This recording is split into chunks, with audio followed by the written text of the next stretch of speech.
Good evening everyone. आप सबको क्रैकेट में स्वागत है।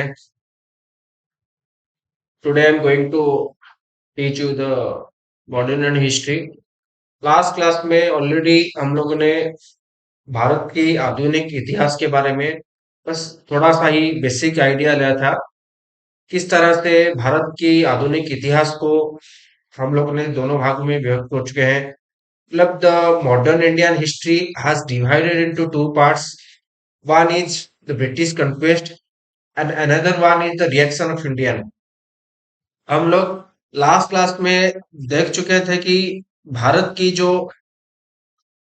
The last class already we have seen this in the last class already we have seen that the modern Indian history Bharat की जो आधुनिक इतिहास है मॉडर्न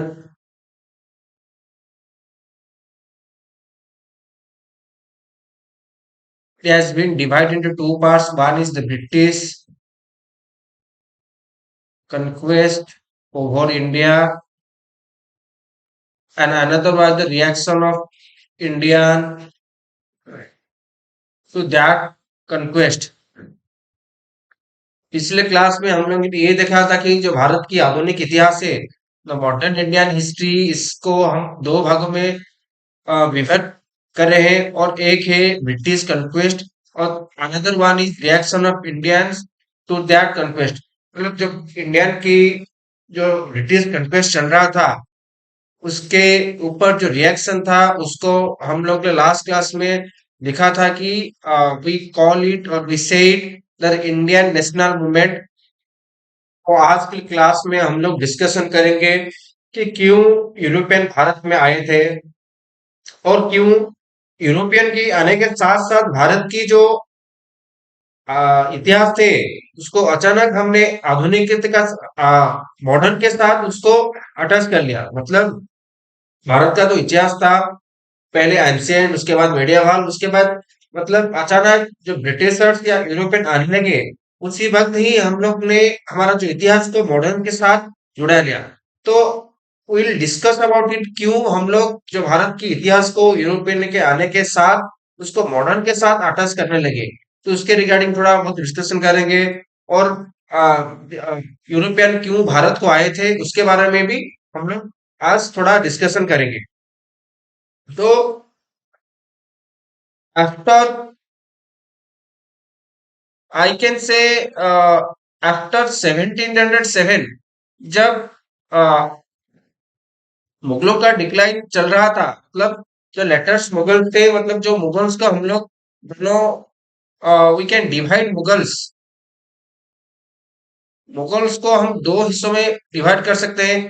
फर्स्ट जो अकबर शाहजहां और औरंगजेब पे तक हम लोग उसको मतलब प्राइमरी इनिशियल फेज में जो मुगल्स थे और लेटर फेज में आफ्टर डेथ ऑफ औरंगजेब के डेथ के बाद जो मुगल्स आए थे आफ्टर 1707 जो मुगल्स आए थे उनको हम लेटर मुगल्स कहते हैं।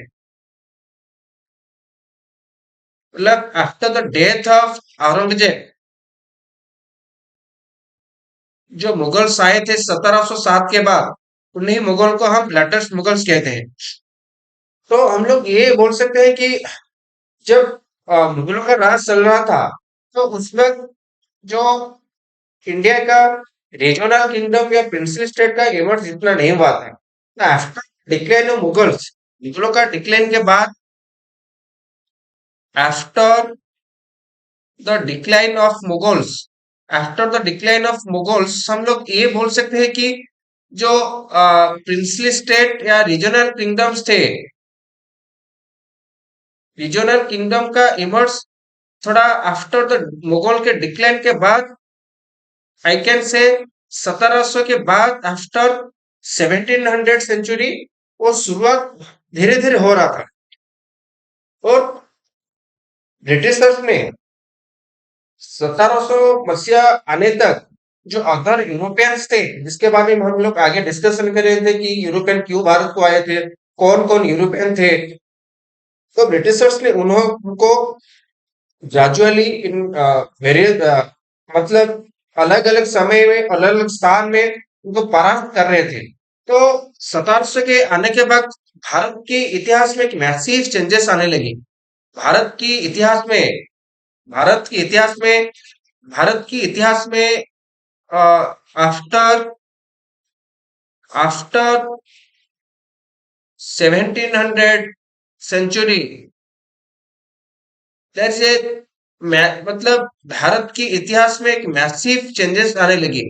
सो जब लेटर मुगल्स डिक्लाइन हो रहे थे, उनका power Mughals power was only limited up to Delhi. Delhi के आसपास ही उनका पावर रह गया था। और जो रीजनल किंगडम की इमर्ज हुआ था, तो उसके उस वक्त भारत के ऊपर ब्रिटिशर्स का किस तरह से उनका डिवाइडेड रूल, मतलब स्ट्रेटेजिक वे से भारत को धीरे धीरे उनका एक कॉलोनी में कन्वर्ट कर रहे थे, और as a one and only power Britishers किस तरह से इमर्ज कर रहे थे, उसके रिगार्डिंग हम लोग आज डिस्कशन करेंगे।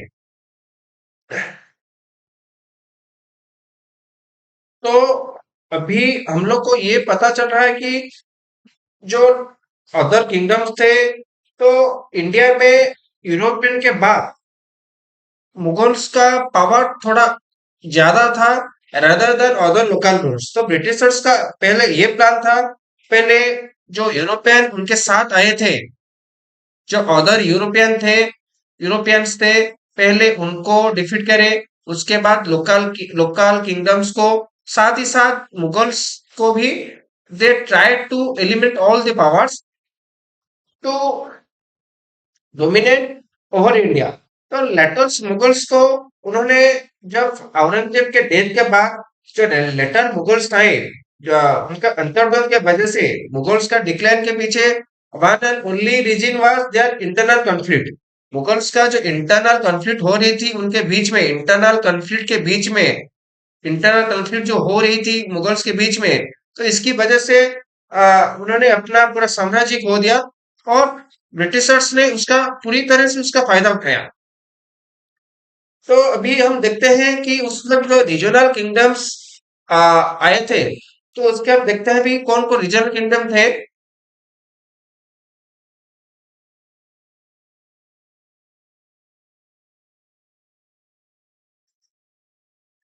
तो अभी ऑलरेडी हैव डिस्कस दैट मुगलों का power only limited to Delhi में, मुगल्स को उनका power only limited to Delhi था।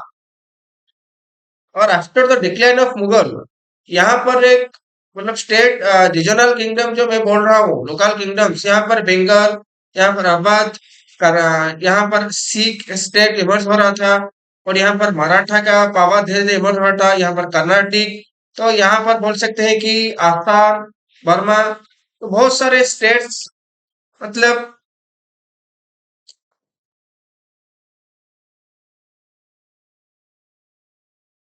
मराठा, अवध, बंगाल, सिख, मैसूर, कर्नाटिक, राजपूत स्टेट यहाँ पर हो रहा था, हैदराबाद। तो हम लोग ये बोल सकते हैं कि जो regional after the decline of Mughals के डिक्लाइन के बाद, ये सब जो रीजनल स्टेट का धीरे धीरे इमर्ज हो रहा था, तो ब्रिटिशर्स का ये प्लान था कि किस तरह से ये जो रीजनल किंगडम को साथ ही साथ खत्म किया जाए, और अदर यूरोपियंस जो थे उनको भी भारत से किस तरह से निकाला जाए। तो अभी हम लोग जब पहले पढ़े थे कि जो मॉडर्न इंडियन हिस्ट्री को हम लोग ने दो भागों में विभक्त कर रहे हैं, that is one is the British conquest over India and another is the reaction of Indians. तो अभी हमने जो पढ़ा था कि जो ब्रिटिश कन्क्वेस्ट, सो अभी हम लोग ने देखा कि कैसे मुगल्स के बाद ये सब रीजनल किंगडम धीरे धीरे एमर्ज कर रहे थे, उनका अस्तित्व दिखा रहे। तो Britishers in very strategic way, पहले ये I can say that they all were conquested by Britishers. मतलब 1750 के बाद 1750 से लेकर 1850 तक जो भी सारे रीजनल किंगडम्स थे, धीरे धीरे 100 साल के अंदर ब्रिटिशर्स के द्वारा ये सब कन्क्वेस्ट हुए थे। और इसी को ही हम लोग बोलते हैं कि ब्रिटिश कन्क्वेस्ट, मतलब हम लोग ये बोल सकते हैं कि ब्रिटिशर्स का पहले उनका they try to eliminate all the other Europeans. जो आगे हम लोग पढ़ेंगे, जो भी आए थे पोर्टुगीज, डच, फ्रेंच, उनको पहले निकाला जाए किस तरह से भारत से। और उसके साथ साथ मुगल्स के पतन के बाद जो रीजनल किंगडम थे उनको ही धीरे धीरे उन्होंने परास्त किया। उनकी परास्त करने का प्रोसेस को ही ब्रिटिश कन्क्वेस्ट कहते हैं। I hope you all are getting my point. और आफ्टर 1700,